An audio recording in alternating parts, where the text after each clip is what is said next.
സന്തോഷത്തിന്റെയും സമാധാനത്തിന്റെയും പ്രതീക്ഷകളുമായി പുതുവർഷം പിറന്നു. സംസ്ഥാനത്തെ പുതുവത്സരാഘോഷങ്ങളുടെ പ്രധാന കേന്ദ്രമായ ഫോർട്ട് കൊച്ചിയിൽ കൂറ്റൻ പപ്പാനിയെ കത്തിച്ച് പുതുവർഷത്തെ വരവേറ്റു.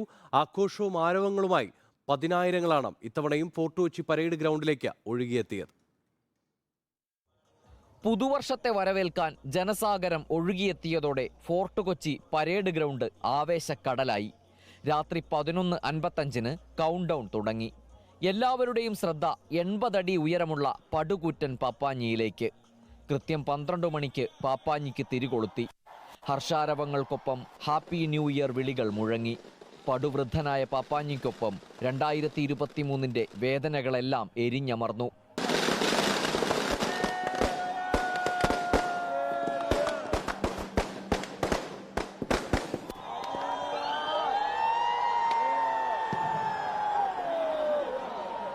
കഴിഞ്ഞ വർഷത്തെ അപകട സാഹചര്യം കണക്കിലെടുത്ത് കടുത്ത നിയന്ത്രണത്തിലാണ് ഇത്തവണ ആഘോഷം നടന്നത്. ഫോർട്ട് കൊച്ചിയിൽ മാത്രം വിന്യസിച്ചത് 1000-ഓളം പോലീസുകാരെ.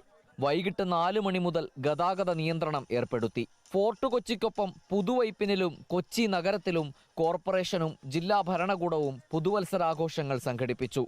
ടൂറിസം വകുപ്പിന്റെ ആഭിമുഖ്യത്തിൽ മറൈൻ ഡ്രൈവിലും പരിസരത്തും ഇലുമിനേറ്റഡ് ജോയ് സ്പ്രെഡിംഗ് ഹാർമണി എന്ന പേരിൽ വർണ്ണവിളക്കുകളുടെ വിസ്മയമൊരുക്കിയാണ് പുതുവർഷത്തെ സ്വീകരിച്ചത്. വീഡിയോ ജേർണലിസ്റ്റ് ഹണി തങ്കപ്പനും ജിനീഷിനുമൊപ്പം reporter Ali Akbar Shah, in reporter, Kochi.